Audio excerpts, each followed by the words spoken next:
All right, so like I said in the introduction, I'm here with Saifedean Ammous, and today we are going to be talking about his new book, The Fiat Standard, which I have here. Amazing, Saifedean, amazing book, just like the first one. This is my first question for you. These take a love of education, writing. I mean, you are not doing this for yourself, because this is so much work, right? When did you have the idea that you had another book in you? Because, I mean, your first one was, in my opinion, was a smash hit success, probably the biggest book in the entire space with the Bitcoin Standard. So when did you realize, what were you thinking when you were like, you know what, I think I'm going to do another one? What was that moment? I mean, to be fair, like I always had the idea that I just can't wait to get started on the second one. I always wanted it. And in fact, I started with doing my textbook, Principles of Economics. I started doing that one first because I had that idea for that book for a while. So like as soon as I saw the Bitcoin stand out and people were buying it, I just really thought, yeah, this is what I should be doing. This is so much more enjoyable for me than being part of fiat academia. And I should just do this full time. So I started immediately working on a course in economics, which I taught at my website, and then I made it into another book, which is coming out in a few months, Principles of Economics, the textbook. But yeah, the idea for a follow-up was I also started writing initially for subscribers at an early point, like in late 2018. So some of the writing in this book was first sent out to subscribers in 2018, late 2018. So right after the Bitcoin Standard had come out, I'd already started, answering questions that people had asked me about the Bitcoin Standard by writing these essays that I was sending to subscribers. And that kind of formed the genesis of the book. And then, the main topic that I wanted to discuss was just how can Bitcoin rise in this fiat world, and what is fiat world going to do about it? How is fiat world going to react? Are we going to have hyperinflation, or is it have to be ugly? Does it maybe not have to be ugly? These were the questions that kind of motivated me. And then what kind of brought it all together was at Baltic Honey Badger in Latvia a couple of years ago. Giacomo Zucco gave a talk on still manning altcoin apologia. So he went and made the case for altcoins, made the strongest case he could make for altcoins. And I thought that's a good way of approaching my next book. Study the fiat standard as if you were writing the Bitcoin standard. Basically, give it the same Bitcoin standard treatment. So if you like the Bitcoin standard, let's take the same toolkit that we applied in that book, take the same, capital equipment that we had to try and understand Bitcoin from scratch, and apply it to understanding fiat from scratch. And I thought this would be the best preparation for answering the question of what happens in the clash of Bitcoin and fiat. Let's give fiat its own kind of Bitcoin standard treatment. Think about it as an economic system, as a software system almost, because ultimately it is software. The vast majority of fiat is digital fiat. Only a small percentage is in paper form.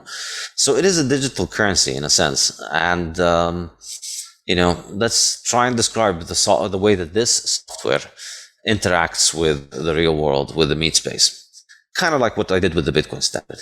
This is what I really liked about the book. So the terminology was Bitcoin-like terminology, but it was easy for me to kind of wrap my head around how this very complex system works by thinking of it in those terms. So you, at the beginning of the book, you talk about there being 4 functions of a fiat node, and you call it a node. So could you get into some of those various 4 functions that the fiat node has, and kind of describe what you mean by fiat node? Yeah, so I think, drawing analogy between the Bitcoin network and fiat is a very productive way of coming at it, because, Bitcoin contains all of the minimum viable products for a monetary system, because it's clearly worked for moving money around and maintaining a monetary policy for more than a decade now. So if you need to run those things, Bitcoin has the software infrastructure that you need for it. It has the structure to carry out these processes. So you can make analogy to it in other systems, and that can help you separate the essential functional aspect of the fiat monetary system from the paraphernalia and the propaganda. So it's a very kind of precise way of attacking the question of just, if this was Bitcoin, what would be a node? Who would be a miner? How does mining work? These are really the main questions, and if you just try and answer these with relation to the fiat network, you can then understand, I think, and decode a lot of the insanity you see around you in fiat world. I agree with you, and I like the way that you described the miner in the book. So tell people who the miner is in this situation for the fiat system. Yeah, so most people imagine that fiat money is printed, and it's still in the terminology. Most people still use the term, but in reality, the majority of fiat money is digital, and the printing is not really the creation of new money. Printing is a process where, after the money is created digitally, a small fraction of it is printed in physical form. It's kind of immaterial to look at the printing. Where the mining of fiat really happens is in the creation of debt, because fiat money is basically debt. Fiat money is debt that is guaranteed by government. These are the tokens of the fiat network. So anybody can mine a new token for the fiat network by getting a lending license from the central bank government bastard entity that is the fiat node. The central bank is granted a monopoly by the government to be the only one that issues money, and in exchange the central bank buys government bonds. That's the kind of elaborate song and dance how this node works. So you end up with really one full node in the system per country, but arguably there's only really one full node in the entire world, which is the Federal Reserve. And there are, all the other kind of central banks are, in a sense, subordinate nodes to the full node in Bitcoin. You could say that they're not really full nodes. There's only one full node, because, it's the only entity that can decide on how many tokens there are in the system. And it's the only entity that can annul and control any particular transaction. So your entire country could be wiped off, taken off the fiat network, if your entire country pisses off the US Federal Reserve. And it has happened. So, somebody in your government says something stupid, and then suddenly you and your 90 million co-citizens are kicked off the fiat network. It's very different from Bitcoin. You can just run your own Bitcoin node and nobody can kick you out. But with fiat, it's really one full node, and it decides on monetary policy. It decides on what the transactions work. And then we have, if you look at the different kinds of subordinate nodes, so there's the central banks, but then there's the private banks, which are really the mining node. The private banks and the central bank guaranteed financial institutions, all the financial institutions that basically function in the white economy, everything that's legalized by the local central bank is essentially guaranteed by the local central bank. And so it can issue credit, and that's how they mine money. And so when you think about it this way, when you think about the proof of work as being finding somebody who's willing to take your money, basically, that's, in Bitcoin, you need to solve the proof of work problem. You need to apply all of that machine power in order to try and figure out the answer to the correct answer to the proof of work problem. In mining fiat, you need to find somebody to take your money and promise to pay you back. That's it. If you do that, yes. And if you do that, you don't give them your money. You just make new money. That's the amazing thing about it. Like, this is how it works. Once a bank finds a borrower for $1 million for a house, they make $1 million. They get the block reward, which in this case is $1 million. It's whatever the lender will take. Basically, you create that money out of thin air. Now, you have other assets in return backing it. You have collateral, but that's extremely getting thinner and thinner as a part of the business operation, that essentially all these entities are doing is just lending out money. So that's really how the money is being created. And now you can see why there's a very strong incentive for people to borrow. I think that's really what explains the debt. Really, the best way to understand the insane amount of debt that happens in the monetary system in the fiat world is to understand that mining fiat happens through borrowing. Everyone is always coming up with reasons to borrow and lend. So I love this point. And when you were making it in the book, I was like, oh my God, this is so good, because you're getting at the essence of the incentive structure. And when you're talking about that incentive for them to mine via issuing more debt, you start to think, okay, so as a group collectively, as everybody gets in debt up to their eyeballs, like, what's their next play? Well, their next play is they have to start dropping rates, or rates have to go down in order for them to continue to issue even more or mine more to put it into the system. And so it's like, I'm thinking about this and I'm like, holy hell, like everything's just going further out on the risk curve, right? Like it's just incentivizing the entire system to go further and further in debt, further and further out on the risk curve to employ newly issued currency into the system. It was such a great, you lay it out so clear in the book. It was just amazing. I was so impressed with it. One of the things that you did, probably about halfway through the book, you had mentioned something that really surprised you through writing this, that you found fiat actually did serve a purpose for one specific thing, and that had a lot to do with how it kind of rose to existence over the last 100 years. So tell us what that is, and then tell us if there was anything else that you kind of uncovered or surprised you through writing the book.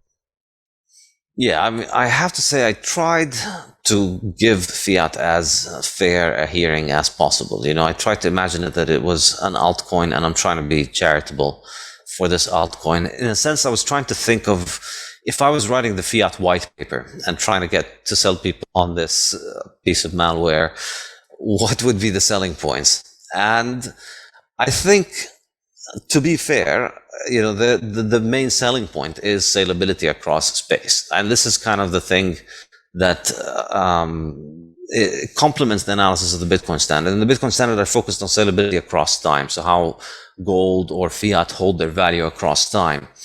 And I came at that book from the perspective of a gold bug, really, who just would only see the massive injustice and fraud that is involved in fiat currency, which I think is very true. But I think kind of misses the point that the reason that this was even possible is because moving gold around was extremely expensive. Now, in the pre-Bitcoin era, this was something that us pre-Bitcoiners took for granted. I speak as somebody who was a gold bug pretty late into life.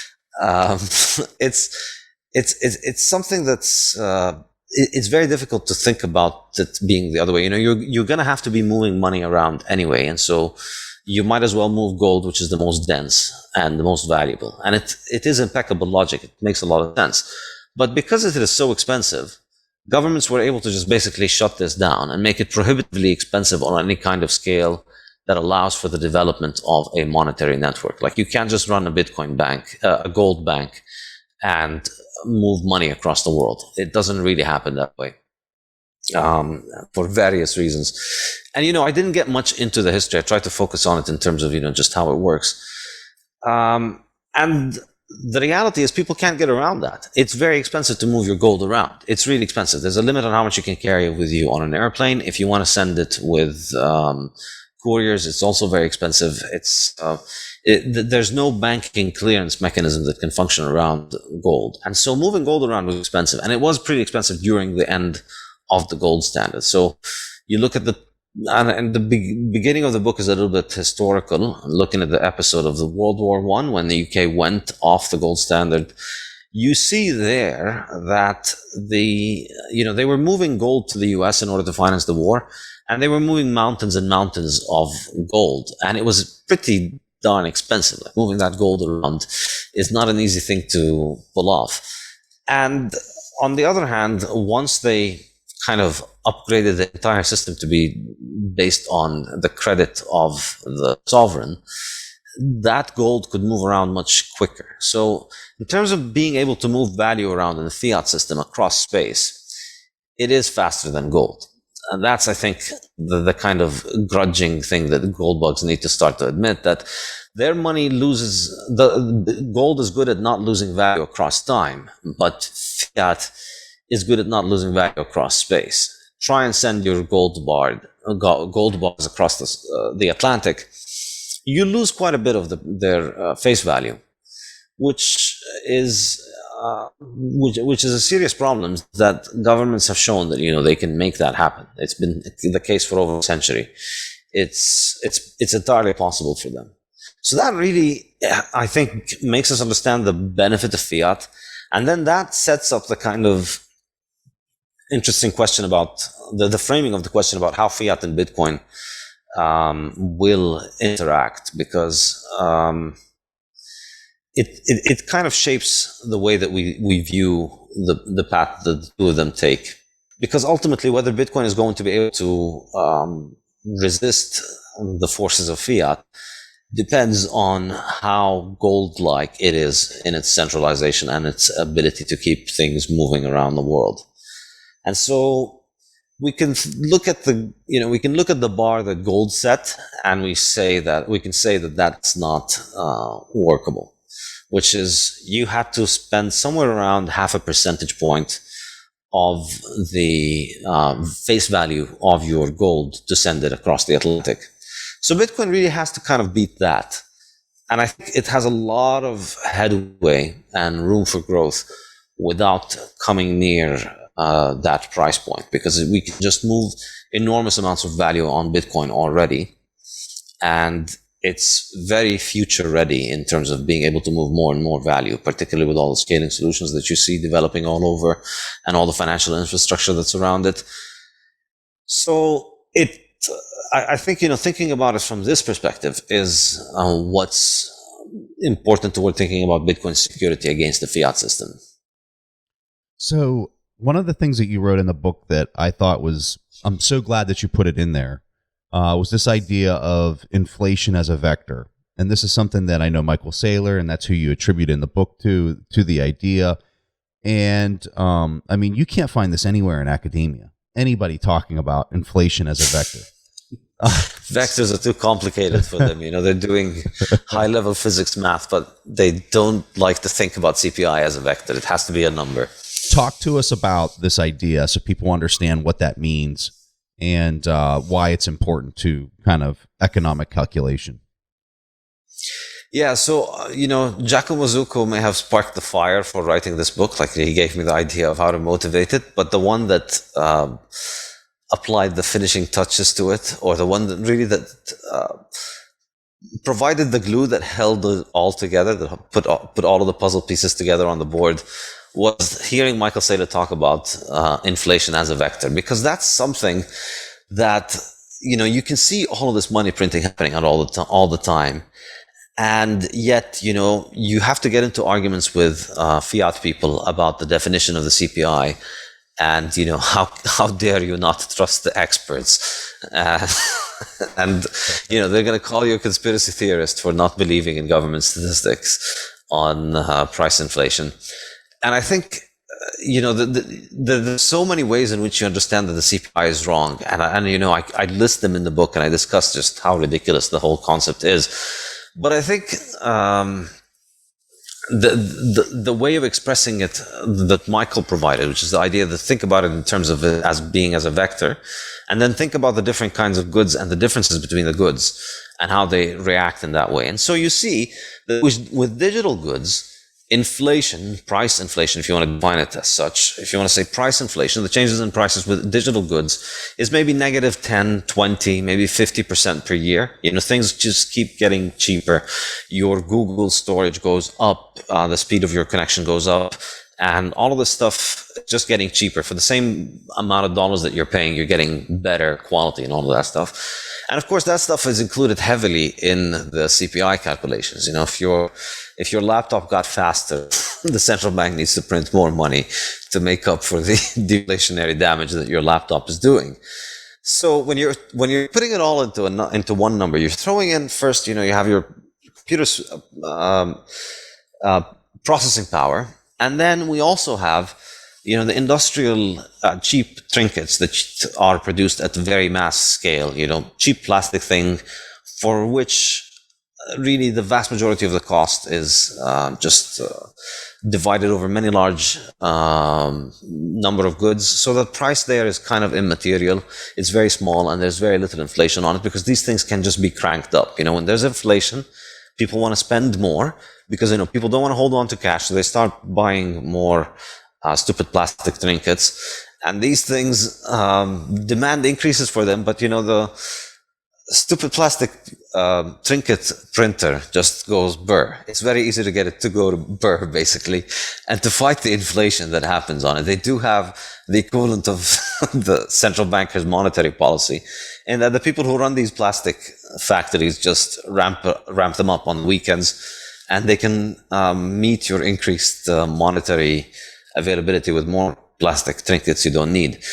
But then you look at food, and you see the same kind of idea with the cheap industrial food. It's easy to crank it up at volumes, and so you witness lower inflation there. But with nutritious food, it becomes more and more complicated. And if you wanted to get good quality nutritious food, if you wanted the kind of good quality eggs that most Americans could expect in the 60s and 70s, just as par for the course, if you want them today, you have to pay a lot extra. The price of these things has gone up much more than just inflation. And then you see there is because these things are much harder to industrialize. There's still the element of the cow that needs to spend a lot of time out there grazing and eating and getting sunshine. You can't make easy shortcuts around it like you can with processed food. Then you get to the highly desirable goods, like Miami Beach real estate. Now look at the inflation rate on that. And when you think about it this way, you see that, the CPI is low if you choose to focus your consumption on digital goods and on cheap plastic trinkets and industrial food.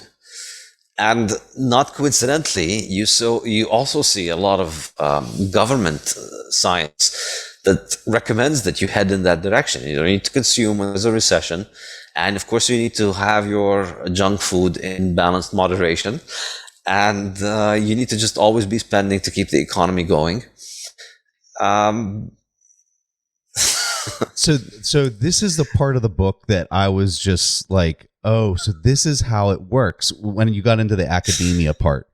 So I've just looked at the whole journaling piece and the funding and never really kind of pieced it together on like how the institutions, the academic institutions are really incentivized. My God, you made it crystal clear in this book. Explain to people, just give people a little like idea of like how that Rube Goldberg machine of funding flows into these academic institutions and how they're incentivized to produce these journal articles to go through this process with people. Yeah, and I speak from bitter experience. I was a victim of the academic fiat mill for pretty much most of my life until Bitcoin set me free. The Bitcoin standard really set me free. So the way that it works, I think, is you once you understand it from the perspective of fiat, it all kind of lights up because fiat is, the underlying technology behind fiat academia. It's what shapes the entire method of interaction that happens. And the key thing here is what happens if we apply an infinite money printer at the top of science and just open the spigots of money printing. And we see it happening in, as I was saying earlier, if you think about it in terms of inflation as a vector. So let's leaving off of the picking up where we left off in the previous question. There is an enormous amount of motivation and incentive for governments to try and emphasize the consumption of the goods that are easy to make, away from the goods that are quite price sensitive. And you can see how this is reflected across the board in all kinds of industries. You can see it in the food industry. And we just have so many vivid examples of, the Department of Agriculture is out there trying to make food cheap in the 1970s. I wonder why. What might have happened in 1970 to make all the 1970s about making food cheaper?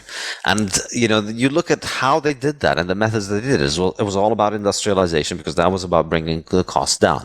So they sacrificed the nutrient quality because of this. And then, of course, you have an enormous incentive for academia to go along with this. And so academia is just churning out one piece of horrible diet advice after the other for the past almost 50 years now. Everything from the cholesterol scare and the idea that, you need to eat 6 to 10 rations of grain per day, and that industrial waste is good for you in moderation, and that everything is fine in moderation, and that, animal meat is really not essential, and you should look to getting plant meats. So there's an enormous incentive for this, and that's where all the funding comes from. Like, there's no free market in academia and science, and so ideas don't live and die by their success on the free market. Ideas live and die by their ability to secure and generate funding. So I use the example of food, which I think has become, all right, people have been laughing at it for 3 years, but almost everybody has laughed at it now to the point where it's become kind of familiar. And I think people are beginning to admit defeat on that one, that, yeah, clearly there is something wrong in the idea that we should tell people to eat this poison and that they should worry about cholesterol and so not eat fatty meats and instead eat industrial waste. Yes, clearly there's something wrong here. Clearly there's a lot of benefit from it to be made in the fiat world, both from companies that provide this, but also from the governments that want to understate inflation. But then apply the same framework for the rest of academia, and then the rest of academia starts to make sense. The way it would work in a free market, you would imagine, is that anybody can publish whatever they want, and then people who are able to publish things and write things and teach things that are well rewarded in the market will get more customers and will be able to grow and scale, and they'll basically command the market. This is how it works in free markets. But that's not how academia works. And if you look at academia, there's very little kind of innovation happening about it. I think, one interesting aspect to think about is that, as it has gotten, and Michael Saylor says this, and he's absolutely correct on it, as it has gotten cheaper to make education, you see, like, all these major universities, they're not prioritizing scaling and teaching more people. They're prioritizing remaining exclusive. This has been the case. And therefore, it's much more about the credentials than it is about the education. But it goes far beyond that, because the majority of the money that these universities get, are from the fiat spigot, basically from the fiat printers. And it either arrives in the form of government research grants or in the form of credit for tuition for students studying in your university. So basically, on both ends, the customer really is the government. So on both ends, the government is politicizing the way that fiat academia works, because it is paying the piper. So it is calling the tune. So you then think about this, and if you look at modern academia, like I know you study a lot of investors, and you're very well informed about the literature on investing, just not just in the Bitcoin world, but also in the TradFi world. Like, how often do you and people like you and general investors, how often do you look into academic journals? Never. Absolutely never. And in fact, when I see them, I almost roll my eyes like that's probably the last place I want to look for like sound information. Right? Because I mean, just like the CAPM model is a perfect example in the finance space, at least for like doing economic calculation. I'm looking at this model and I'm saying, there's no way I would ever invest my money with this model. Like this model's so broke. Right, but that's almost like the gold standard for anything that's going to get published out of academia on how you conduct a calculation is the volatility of these other things compared to this thing and over this set duration that you just plucked out of thin air, right? It just doesn't make any sense. Yeah, and I think the experience is shared across all kinds of different disciplines. Like, really, I think if you're reading nutrition science, you're probably wasting your time. A lot of that is just such an enormous time waste, and I think the same is true in economics and finance and in all kinds of different fields. Because the key point, I think, is that in fiat academia, there is no cost to getting things wrong. There is a cost to not publishing. My God, you couldn't say that any better. That's what it comes down to. You have to get published, and you don't have to be right. It doesn't matter what you write. You just have to get it past the editor. So again, there's no market feedback. There's nobody actually reading this stuff and making real decisions on it and then saying, those guys helped me and those guys didn't help me. And then a market learning process emerging from this. It's just about really get it out the door. It's like you're getting it out of the door. It's like selling vegetables. You need to get this many pounds through the door every week. It's like you're a pizza place and you just have to hand out these pizzas, and you have to put these papers in these journals. And so, if you look at these journals, this is how the thing works. So the fiat spigot comes from the top to the universities. And the fiat journals have basically captured the system. They're like the real parasites in the system. What they've done is they've managed to suck on the host. The hosts are the universities. And by having their people, which are the administrators in the universities, taking it over, while the professors and nerds are just basically busy trying to focus on their own topic, what the corporate fiat cancer has done, and the parasites have done in the system, is that they channeled the majority of the money to these journals that produce garbage that absolutely nobody in the entire world reads, except people looking into getting into that, into writing more articles for more journals. Right? Exactly. And it's either, the people who want to become the parasites in the system, or the people who are volunteering to be the, the prey in the system. They're volunteering to be the host. Like, where do I sign up so that I could spend my life writing papers so that, all these journals would make money on my behalf? Like, they make obscene amounts of money, and it is all in copyright and, in publishing for this, it's all on the copyright, so it's not even accessible. So they get the funding, the money, they get it from universities that are getting the funding from governments, but still they don't share their work because, and I think they do that as a favor for the professors, because if more people could get behind those journals and read the kind of nonsense that's in them, there'd be a massive problem for the reputation of the academic mafia. But so they do it, they hide these, and they charge exorbitant amounts of money to sell them. But they don't care about the retail market of you and me signing up one day to buy a $30 article. The point there is to deter people and then force the universities to pay enormous amounts of money for these journals. So it's so perverse. They get the university professors to do this work for free. So all the university professors, in order to get ahead in your job, and, I'm extremely grateful that I was extremely slacking in my job, because I did very little of that while I was learning about Bitcoin. But they get you to write articles. You don't get paid for publishing in them. And they need you to referee the journals and review the readings and edit the journals. So they have an enormous number of academics who are just their slaves who are working there. And then the academics produce the journal, and then the university, and then those publishers will sell the universities, the same universities where the same academics worked, they will sell them the journal subscription for obscene amounts of money. And that's basically how the academic mafia works. And that's why you can't take academic publications seriously. They're not produced because their content matters. They're produced to be grammatically correct, politically correct, and then to just get volumes of paper down the line. And now it's almost all digital. But still, like, when I was considering applying for promotion as an academic, like, they give you a list of journals, and there's an enormous number of journals out there. It's beyond your imagination. Like, it's incredible how many journals there are in every single field. And they're just churning out articles that are being read by the academics for the academics.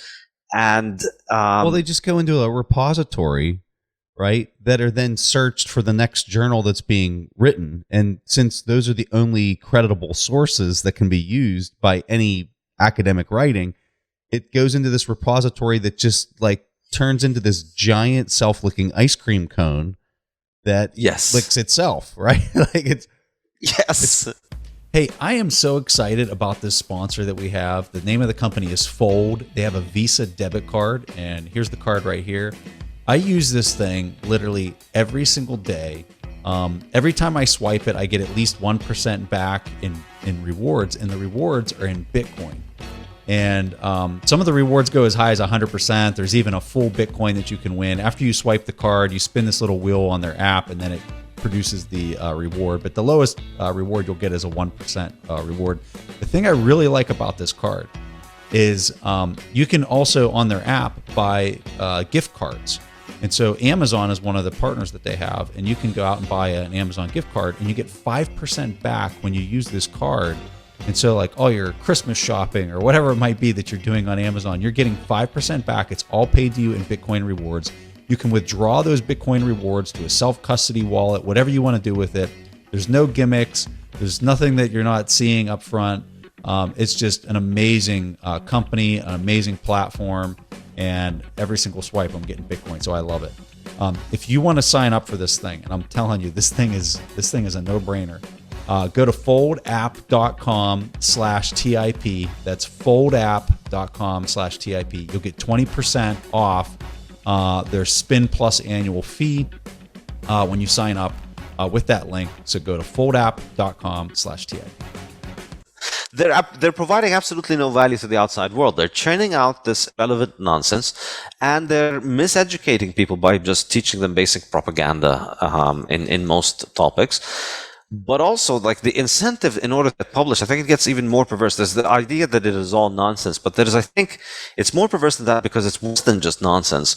There's also a very strong incentive for it to be always driven towards panic and scare and hysteria, because that's how you get published.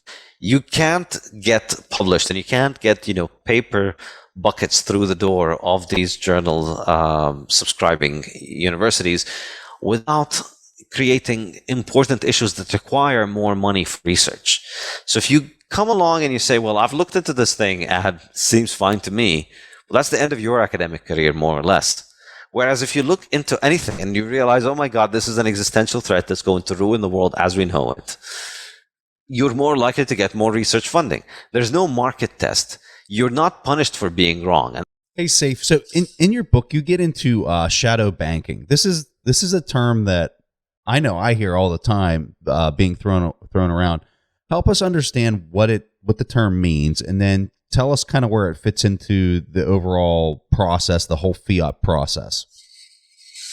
Yeah, so I think the key thing here is that traditionally the way that banks created money was through lending, and that would happen, you go to your deposit bank, you'd take a personal loan from your deposit bank, and then they create money. And today that kind of still happens, but that's responsible for very little money compared to what's going on in non-FDIC insured banking sector. So I think the distinction here is that the FDIC insured institutions are the regular banking system, and then everything that's doing banking outside of the FDIC is kind of the shadow bank. And it's an interesting kind of negative term, even though the industry is enormous. It's a very large number of people who are doing this business today.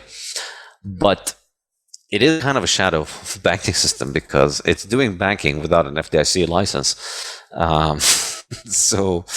and I think this is basically this is where the money creation is happening. This is where all the fun finance stuff is happening. Like your local regional bank is out of the fun fiat games. They barely create any money compared to the amount of money that's being produced by large financial institutions in the shadow banking system. So I think this is, fiat initially, the first problem with fiat, with the implementation of the fiat standard, was the fact that banks failed. And so they then fixed that with FDIC insurance, but then they took fractional reserve banking outside of the FDIC insured institutions gradually and slowly. And so now that's where all of the real banking is happening, in the shadow banking system. One of the other terms that I think people hear all the time, they know the organization is there, but they might not necessarily fully understand how it functions along with this fiat system, is the IMF.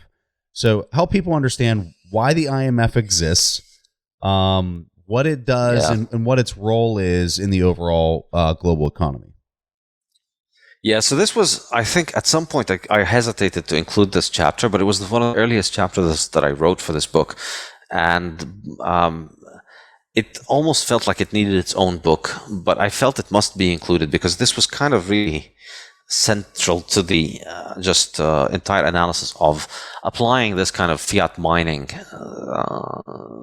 perspective to global banking and global central banking, and then thinking about the implications of that. And when the big thing here is that the IMF is the world's central bank.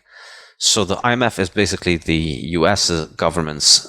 Incidentally, very few people know this, but the IMF is essentially a U.S. government agency. It is funded by the United Nations with a grant from Congress. So it is a United Nations agency, and it is it has a credit line to the Federal Reserve in order to stabilize global market. But what that has effectively made it is the world's central bank. So it lends to central banks when central banks are in trouble. Central bank nodes are always creating debt, and just like banks are always creating debt, and they're always inflating the money supply, and they always run into problems. And then that's the kind of very strong centralizing check that continues to ensure that the side nodes have to kiss the knee of the central node, is that they always face a bailout threat, and so they always have to kiss the ring. And so that's kind of how the system works. So as a result, really, the IMF and the World Bank have ended up becoming something like a global bureaucracy that runs the world. And I think to think about it from the perspective of economics, from just the implications of this, like you have very strong tendency for central planning in very primitive economies that have not accumulated significant amount of capital. So you're taking away a very large amount of the resources. It's already a small country with a small economy with very small resources, and you're putting that in the hands of basically graduates from halfway around the world who don't know anything about the country, but they're there, to build the road network. And then, guess what? This doesn't work. And so what fixes this is more debt and a new expert who's going to tell you how to spend this new money now. And, obviously there's enough blame to go around with the local governments and with the international experts and with the international organizations. And I must admit, like with the continuous revisions of this draft, I've tended to move away from the kind of bile and anger against those people to try and to just think constructively, because ultimately, thinking about it just in terms of incentives, you've been unleashing a force of central planning for the past 60 years that is constantly destroying capital, constantly destroying the currency, constantly destroying ability of people to save, and putting all savings in the hands of unelected bureaucrats from halfway around the world, and subjecting the entire country to the basic complete command of the US. And obviously, fireworks resulted everywhere this has been tried. Everywhere has been having inflation, and everywhere has been having financial crises and economic crises all the time. And yet, it just continues, and people just take it as a normal thing, and it's an unquestioning thing. And I think this is one of the most pernicious things about the fiat standard, just how much it has subverted politics all over the world to this game of power for control of the local fiat printer under the auspices of the central fiat node. Yeah, when you take a step back and you're just like looking at all participants in the world and what proportion of them are in debt up to their eyeballs and literally own nothing but have tons of debt. I mean, it's slave labor. It's when I look back in history and I see things like the pyramids, and you're thinking, how in the world, how many slaves would they have to in order to build and construct something like that? And then I compare it to today. People just don't realize that they're the slave. They don't realize that they're so in debt, there's no way they're ever going to pay it off in their entire lifetime. They're just going to have to continue to borrow more. And it's a function of the system that you're describing. And wow, what a crazy point we are in history when you look at that what's the word I'm looking for? Composition of participants in the system. And you would say, hey, what is it? 90% of them are never going to escape the debt trap that they're in. I don't know what that number is, but I suspect it's just unbound, way higher than people realize. But writing this book made me realize that, I mean, in a sense, it's almost not that bad. Like, you almost have to be in debt. In fact, it's the successful winning move in the fiat standard. Like, the way to understand this game is that you win in this game by accumulating the biggest negative balance that you can get. Like, you just need to keep borrowing larger amounts of money. That's how you win. You borrow larger amounts of money and then you use them to acquire larger amounts of hard assets. Yeah, exactly. Equity, real estate, all of the things that are witnessing very high amounts of price inflation in the inflation vector, all of the things that essentially are you're told that you shouldn't acquire. That promises a higher yield than the interest rate that fixed rate interest rate that you're paying on the borrowing. So exactly, and the thing is, the more you borrow, the more creditworthy you become, the better interest rate you get. So it's just a game where you need to get into more debt. Like, Michael Saylor was really very important for me understanding, because the Saylor strategy was like the logical conclusion of what I was getting at in the fiat standard, which I was kind of unable to really articulate. And then Michael Saylor comes along and it's just exactly, yep, this is it. This is how you win the fiat standard. This is how you win in this game. You keep stacking more assets and borrowing against them, and then you get to borrow more at a lower price because you're got better credit, and then you stack more assets. And as he says it himself, he said it on my podcast, you get better at the debt game. The goal of life is to die in debt. You want to die, you just keep accumulating more and more debt. It continues to get devalued. You accumulate harder assets. That's what rich people do. And if you think about it, yeah, that's it. It's about figuring out how to manage debt. And I think that's very important financial information for most people, that everything decent in life tells you should not be true. Like, every logical thing, your grandma, everyone tells you, you shouldn't get into debt. You should accumulate savings. You should have savings for a rainy day.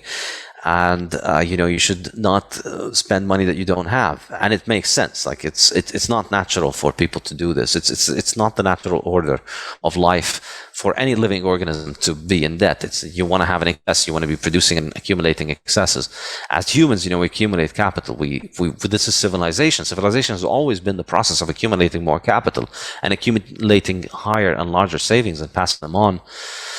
And, this is really kind of the in-your-face subtitle of the book. It's the alternative to human civilization. Like, it's really a system where we're all debt slaves, and we stop accumulating capital, and we consume away global civilization and descend back to our ancestors' standards of living, because we consume all of our capital, we consume all of our corn seed effectively. And we start going hungry, and we go back to our ancestors' living standards, we get rid of all this modern technology that we're doing. We're seeing it happen, in industrial technology with oil and all of that stuff, with Fiat essentially trying to mandate the essential oils that we need for survival away. And it's a decline in living standard if we keep doing it. Like, you can win this game if you manage to borrow at a lower interest rate and accumulate more capital and always make payments, but you're highly uncertain at all times. That's the thing. Like, that's the price that even successful people will have to pay in this game, which is that you're always 2 paychecks away from everything blowing up in your face. 6 paychecks, whatever. But the safer, the bigger margin of safety you have, the more you lose track in this game. Like, you win by gambling recklessly. So you have to leave yourself, basically leave yourself insecure, or you're not taking enough risk. You're losing in the game. So it's a horrific thing, I think, overall. Like, yes. So when I do a cost benefit analysis, all right, yes, we do get savings in terms of, it's cheaper to move things around with fiat than it is with gold. But here's the upside. Here's the complete, here's the complete upside estimate, widely optimistic estimate of how much that costs us. Moving all this gold around is not going to cost more than 0.5% of global wealth. Well, let's look at what fiat costs us by putting all of the power to print money in the hands of governments that promise they're going to be nice about it. Well, let's look at the report card. We've got 100 years now. Let's look at the last 60. We've got strong data from the World Bank over the last 60 years for the increase of M2 every year across the world. So we see the average, the numerical average for all the world's currencies is 32%. But the weighted average for all currencies by market value, so that you don't give equal weighting to the US dollar and the Venezuelan bolivar, so that the Venezuelan bolivar's inflation is only to the size of its own, is only weighed to the size of the Venezuelan economies, the Venezuelan shitcoin's market value, and the dollar is weighed much more. In that kind of scenario, you see that the average inflation in the last 60 years was about 14%. So about 14% is the average fiat user experience. Put the random, pick an average fiat user, put them in average fiat country in the period 1960 to 2015. And this is even before 1970, so we're putting in the good years of the 60s, which were still pretty inflationary, even though they were supposedly on the gold standard. But you get 14%, which means basically your money loses half of its value in 5 years. Like, that's the effect. The governments can say all kinds of different noises about this stuff, but that's the reality of it. This is what they've done. This is the track record. This is, and that's before the fiat tax. That's before taxes. Yeah. 14%. We're just talking about the currency. Yeah. We're just talking about the currency.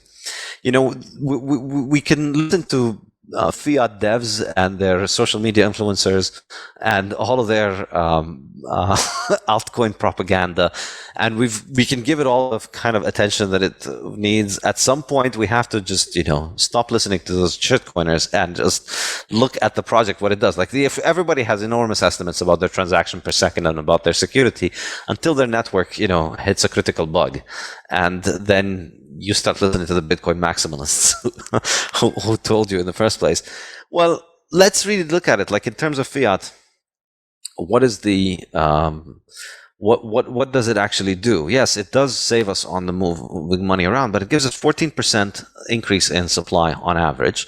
So even if you look at the best cases of fiat, the best implementations were tried in countries like the US, Switzerland, Sweden, and Denmark. Those are like the 4 best, lowest average value of inflation. They get something like 7% per year, which is still like 10 years to lose 50% of your money. That's still very fast devaluation of the value of your money, or just an increase in the supply, which is going to be reflected differently in different goods, but still that's pretty bad.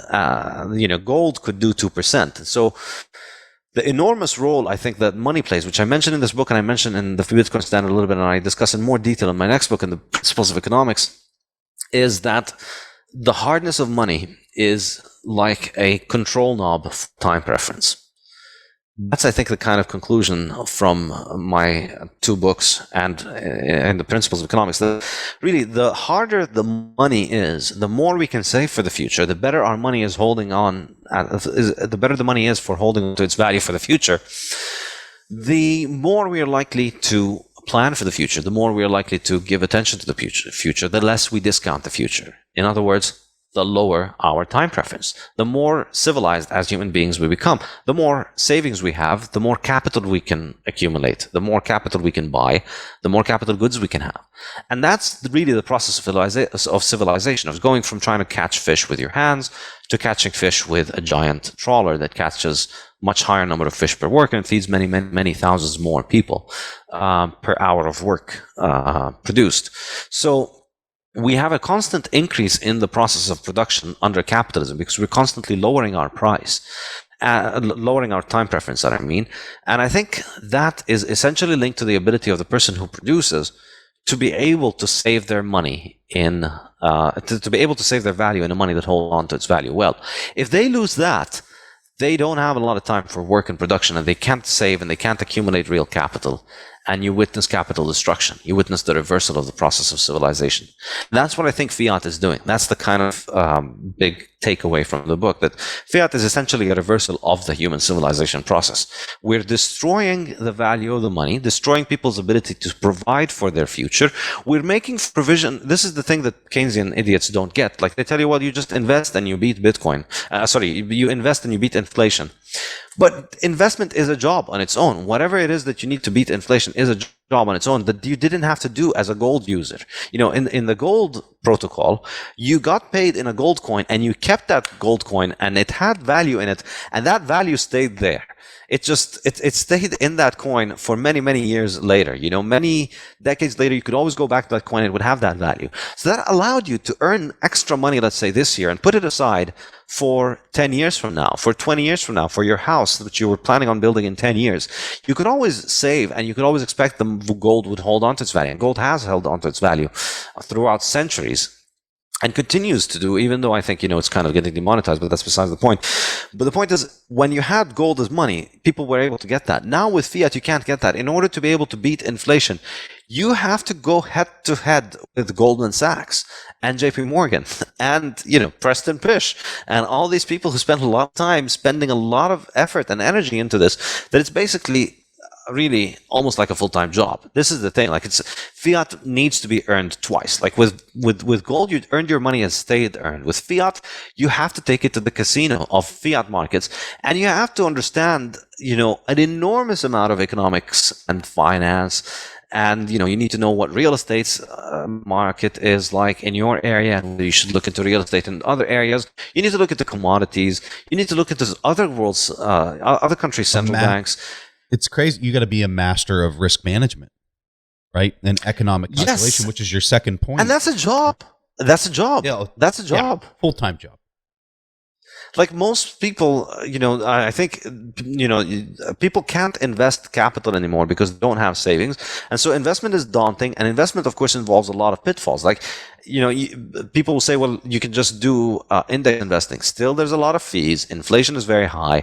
And still figuring out that you can just do inflation index investing is not an easy conclusion to arrive at. There's a million other people out there telling you that real estate is the right answer, Bitcoin is the right answer, this or that is the right answer. There's no easy way around it. And doing it means that you... not just it's an effect on the amount of capital that you lose, but you're also losing labor time because you're not able to be a good doctor because you have to figure out what the hell the Bank of Japan is going to do next week in order to figure out where to put your savings and what to do with your stocks and your bonds and your commodities and all of this incredibly complex portfolio that you have. That's time taken away from your excellence as a doctor or as an athlete or as any kind of job, unless you do this as a job, as a business. You really, I think, you would benefit enormously from just having a form of money where you could expect 2-3% appreciation per year. I think with current productivity, it would be much higher than it was under the gold standard, maybe 3, maybe 4, maybe 5 even % per year increase if you wanted to think about an average price, although that's a problematic concept, but similar to... It would constantly go up, and you could still invest, of course, but you'd have a lot more time and a lot more ease to come at the investment that you understand in the time you understand with the amount of money that you can risk, and not constantly have a gun behind you, forcing you to invest your money or lose it. So in your book, you have a whole section here about the fiat cost benefit analysis, which you were getting into there. I'm gonna read the 4 things so people know what they are, and I loved how you went through. This is a little bit different than when I read the title of the chapter, I was thinking, oh, this is going to get interesting because I suspected you were going to get into like the cost of energy to mine and Bitcoin and compare it to fiat, and you didn't. You went in a different way that I thought was extremely thoughtful. And so these were the 4 main points. The first one, which is the one you were talking about, was the destruction of holders' wealth through inflation. You talked about the M2 weighted is 14%, which is mind-blowing to me. It doesn't surprise me, but hearing that number and knowing that you went and calculated that was really quite interesting to me. The second cost-benefit analysis was the destruction of economic calculation, which we were getting into a little bit there, where you were talking about just how hard it is for a person to go out there and try to do all these risk calculations to just protect their savings, right, of the work that they've already performed. The third one was control to government to shape the economy and society. And then the fourth one was increased likelihood and cost of conflict, which is one that I'm intimately familiar with, and I'm sure many other people are intimately familiar with. I loved it, Saif. Was there anything else that you had on the cost-benefit analysis or something else that you want to highlight with respect to that? Yeah, I think this is it in terms of the fiat, because with the fiat cost-benefit analysis, I do an analysis of fiat versus gold. So fiat saves us a lot of money on moving gold around, but it gives us a government that is basically indomitable and can take 14% per year on average, and is able to reshape the market and economy, and it destroys your ability to save. It destroys businesses' ability to function normally because the currency is so destructive. Look at places like Lebanon and imagine the kind of problems businesses there have. And then you've got the cost of conflict. I think is an important one. This is the thing, like being in power just means you're able to print money. You have the control node. You decide what's real money. You decide who gets to print money. You get an enormous amount of power. And that just has made the 20th century extremely bloody. I think it's something that is probably worth writing a lot about, thinking about how much of the world's wars and U.S. foreign policy is motivated and financed by this horrible software implementation that is the fiat network, where the central bank. You remember you asked me about the 4 functions earlier. Let me mention these. Yeah. So the central bank. The central bank government. The government gives the central bank a monopoly on printing money. The central bank prints the national currency, provides the currency supply, regulates the banking system, and controls what banks are able to do, and buys government bonds. And so therefore finances government, and also, get this amazing feature in our new fiat coin implementation. It allows the central bank a monopoly on the clearance of international trade. Because what worse possible engineering decision could you ever make? Let's put the government and all of the country's savings and the central bank and international trade in the hands of one central bank and give it a monopoly on doing all of these jobs. So only it can do this, because effectively what it's doing is that it is subsidizing government's spending through using the entire country's international trade and local savings as collateral. That's essentially it. That's like what you see happening extremely transparently in a place like Lebanon, where the government goes bankrupt and then suddenly the bank money is disappeared and people are still asking their bank where their money is, and it's amazing. Like watching a lot of these people, still think that the issue is that the banks took the money and ran away. And I'm sure some bankers, of course, took the money and ran away, but it's as if, they had all this money and the central bank and bankers just took it and ran away with it. When the reality is that money was never really there. It was just part of a Ponzi used to finance government. That's where your government has been spending all the insane amounts of money it's been spending over the last decades. That's where your savings went. And that's what fiat does. And that's what has financed war everywhere around the world. I think the world would be a lot more diplomatic and a lot more peaceful if governments had to take responsibility for their spending rather than just crank up their printers all the time. All right, this is my last question for you. What do you see debt looking like if we would move into a Bitcoin standard? I think it would be. A heavily more equity world. I think I discussed this. I discussed this in the penultimate chapter of the book. I think Bitcoin basically eats the incentive for fiat mining. It basically makes it's like somebody figures out a way to make SHA-256 hashing worthless. And so now your computer can figure out a new solution, but it won't get paid for it. That's what Bitcoin kind of does for fiat. It makes mining no longer profitable. It makes lending no longer like mining. But it's not that it makes mining no longer profitable. It makes lending, it separates lending from mining.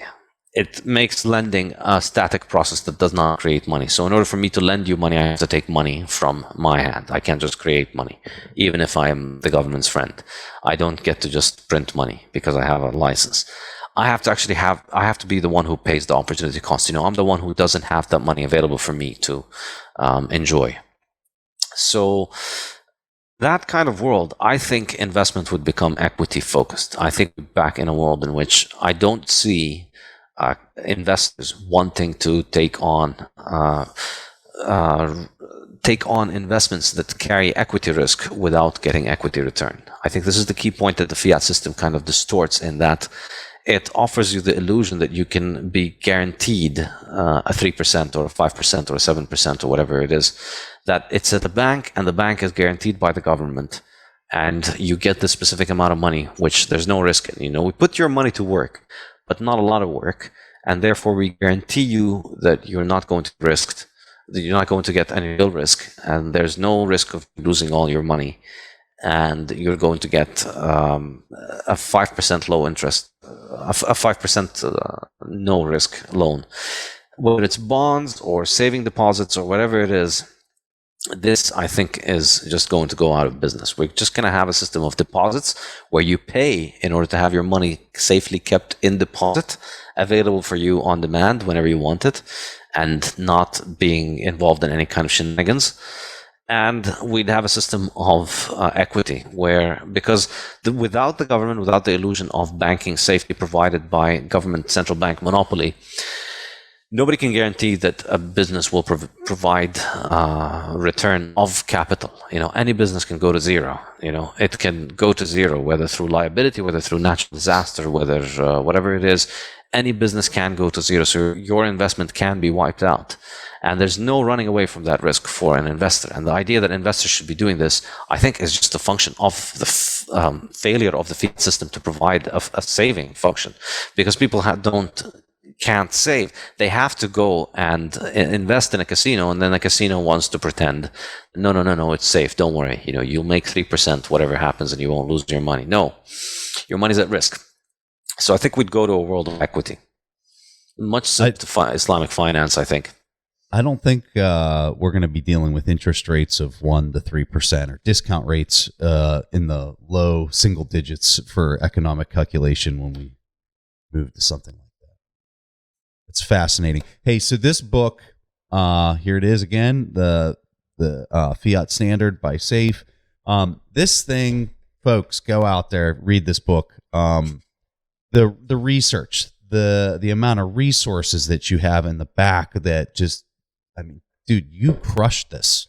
And for people who are maybe listening to this, and I'm sure people are listening to this and are saying, wow, I totally disagree with whatever take.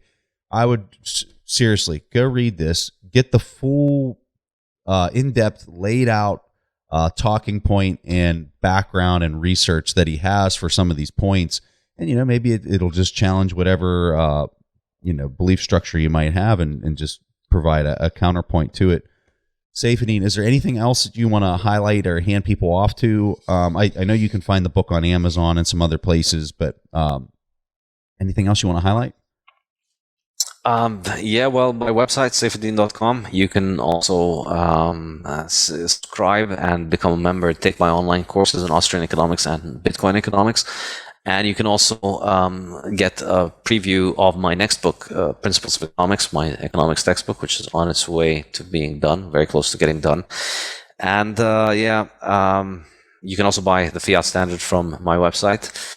And I'm also pretty active on Twitter, and also my podcast, the Bitcoin Standard Podcast, your podcast crowd. So if you're into podcasts, subscribe to the Bitcoin Standard Podcasts. We have these seminars that are for students in my website. People who sign up for my courses, you can join the seminar twice a week.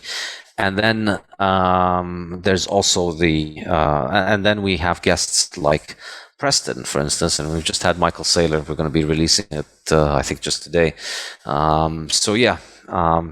Look forward to hearing from you. We'll have links in the show notes for everybody to check all that out. And Saifedean, thank you so much for coming on the show. Always a pleasure. Thank you so much for having me, Preston. Take care. Thanks for watching. Make sure to subscribe and hit that notification bell so you don't miss out on the next podcast episode and new investing resources. What are your takeaways and thoughts on this discussion? Let us know in the comments section below.